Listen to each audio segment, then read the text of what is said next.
We're going to talk about near-death experiences because I know you had a ton of them. Well, mine are a little bit different because I don't ever pass out. I don't even know if they're considered near death. There's almost died. I almost died. Well, that's what near-death is. Otherwise, it's death. Right. So it's not it. Hi, welcome back to Two Rare Psychic Mediums. Well done. We've been gone for a while. It's been a while. It's been a few Yeah. weeks. Got the holidays done and out of the way and Yes. back And at it. my co-host, Erica Silvers. We're so glad to be back with you guys. So we're going to be talking about near-death experiences. And the reason I thought that was such a great topic is because, well, first of all, Erica, my buddy, my partner, you've had a bunch of them. And I was curious, like, what they look like, what precipitated them, and did they change your life in any way? Yeah, so I had a few. I mean, I don't even know how many. There's been a lot. And I don't have the typical, tunnel vision, walking through the tunnel, seeing the light, hearing the angels. I didn't have any of that. I was fully conscious and aware of what was happening. And I remember all of them pretty well. Like one time it was from a medication they had given me that was not a good fit. I was having a bad reaction. And I felt really sick for about a couple of hours. And then I couldn't shake it. It was getting worse.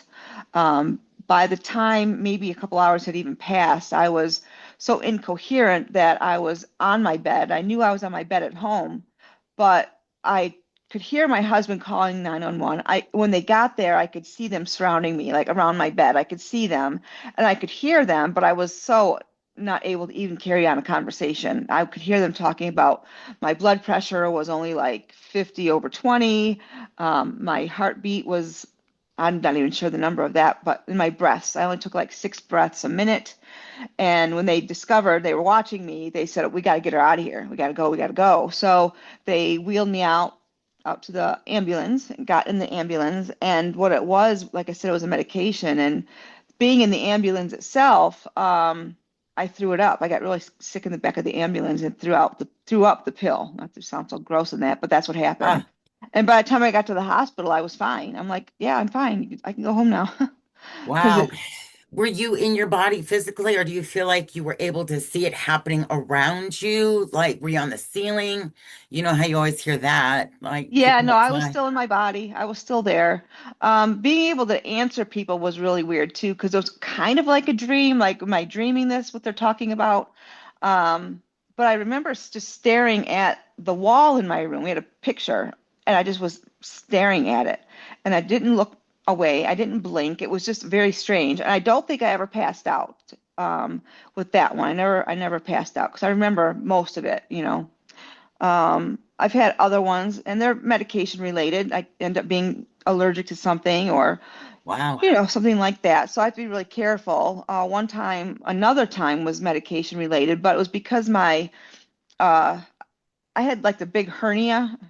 Sound kind of strange talking about like this, but I had a big hernia, and it was my intestines had gone through and had not gone back into my Ugh. body, and so the pills were stuck behind this inside this hernia, and it had been probably a good 12 hours that I was suffering. I would go outside.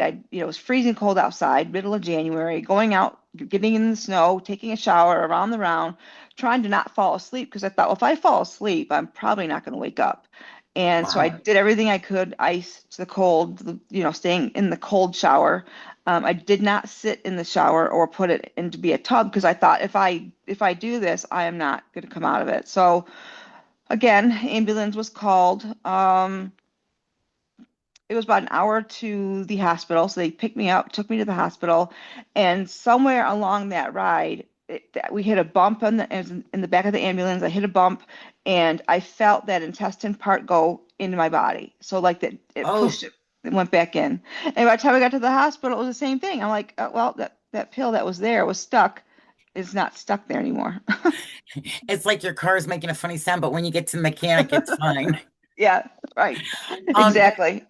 why do you think that you've had these experiences if you had to logically give it a reason?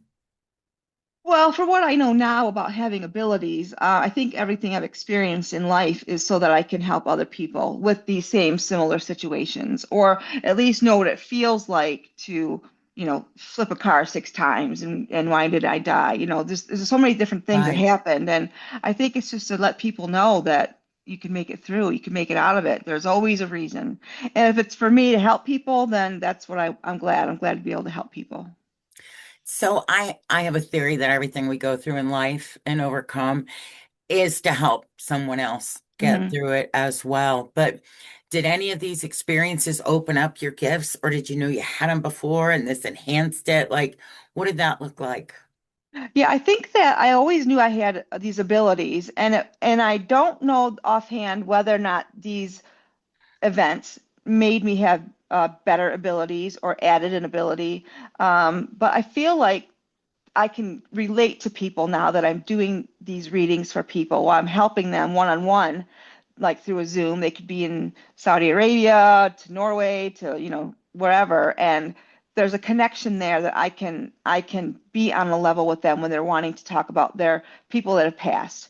Like I said, I've never had like the tunnel and hearing the music and seeing Jesus. That never happened for me, but it was just the fact that I was this close to, dying and being aware of I'm dying, I'm dying, I'm dying, I'm going to be Yeah, dead over and over.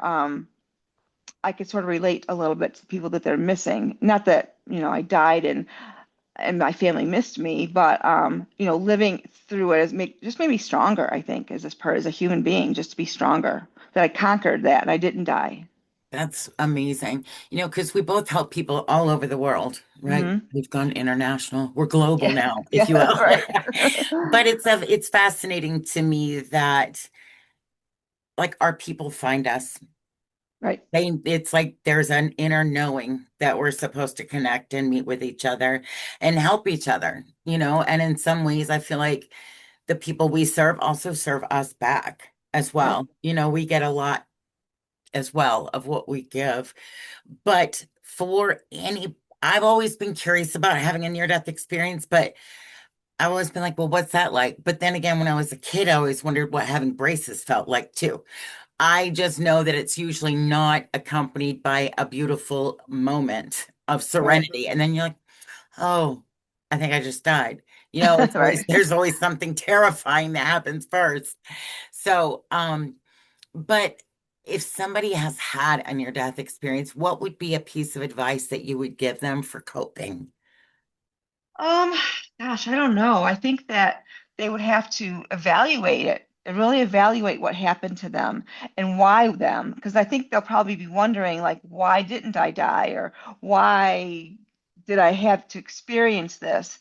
And I think there's reasons for everything. We experience things, and like you were in the whole medical field with dementia patients, and now look at what you do, not only for other people and your clients, but your own family. You have to help and you do help and you have that awareness and the insight because you did it for a very long time. Absolutely. And I think That's that, we're not done. We're in our 50s and we don't really know you what's are. next. We No, don't we're really not. know. And I think that's probably why you came back. I think that's why anybody that does make it back, that's the reason why is they're not done. But I also think that on some level, anyone that's ever been afraid of death, that fear is gone. And I've read so many near-death experiences where people's lives changed, the way they do things changed. It's like they were given another opportunity to do things differently or better. Right. Do you think that that was your experience? I think so. Learning to not take things for granted for other people. I mean, I never really did anyway. I always appreciated what I had.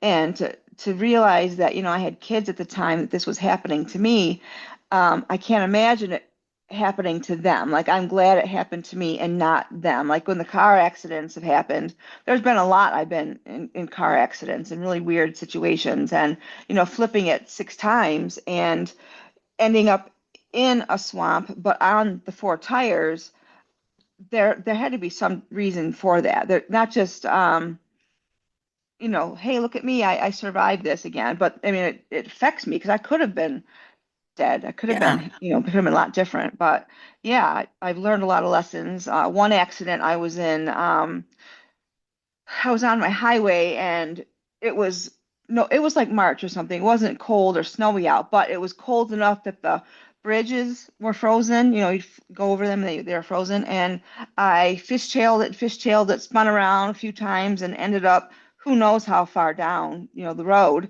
Um, I turned off the cruise control because I didn't realize that my car wasn't slowing down because I had the cruise control still on. Mm. And I had was, many years later, I was in an almost accident, and I remembered the cruise control thing. So I remembered to turn that off right away. That was the first thing I did. So I think that that helped me to prevent another major accident that I was involved in or almost involved in. Note to self, don't drive with Erica. Probably why I don't drive anymore. Do your girls, has it impacted them, these close calls? Or were they with you or they know of them and it impacted them? Yeah, my oldest daughter, she was around when these things happened, the ambulance rides and things like that. She remembers them, but she was kind of young. Um, but it also helped me so that I can realize, oh, look, I'm allergic to medications or I have bad reactions. And then now my youngest has these same reactions to medications. So, it's like a watching myself and also now being really aware of what she's going to take or has to be on because she could have the same bad reactions like I do. Wow, I didn't realize that about her. Hmm. In parting, is there anything that you think someone should do after they have this experience? Should they meditate? Should they pray? Should they go for a walk? How did you handle it? What did you do? Yeah, I did a lot of journaling after because I wanted to be aware of every single thing that happened and what Hmm. led up to that kind of thing happening. Because I wasn't real spiritual when this was going on, but I knew better to not just ignore it and let it go. I needed to figure Yeah. out, there's something to this. And having these experiences, I like to talk about them, but the thing is, when you talk about someone who's also had a near-death experience and they have the tunnel vision or they pass out.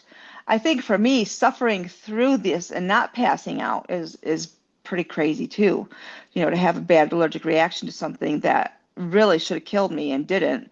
To suffer for hours like that is pretty Yeah. tough. Made me tougher, I think. I'd like to think. Yeah. No, you're right. Instead of just like it being over, you had to endure it. Yeah. That's a good point. So, in closing, I want to remind everybody of our special event that we have coming up. I'm so excited about. Erica and I do this event called Ask Two Mediums, and it's where the two of us link. And it's fascinating because now we even do it in our own personal lives together when we're not doing these events, but we link our energy together and we are able to give people two readings, both different information, but both accurate. Right, Erica? How would you put Yeah. that into words? Yeah, it's pretty cool how that happens. We meet people, we've never met them before. We do it with a Zoom in a group. We keep our groups to like maybe 10 to 12 people. Yeah, You know, small. and everybody gets to ask two questions and we both answer them.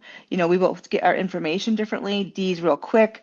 I'm very detailed, but we still give a very helpful healing, any kind of message that these persons are looking for, they get it with us, and it's a lot of fun.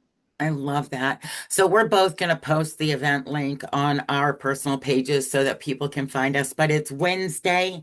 It is February the 14th, right? January. Oh, I'm sorry, January. Yeah.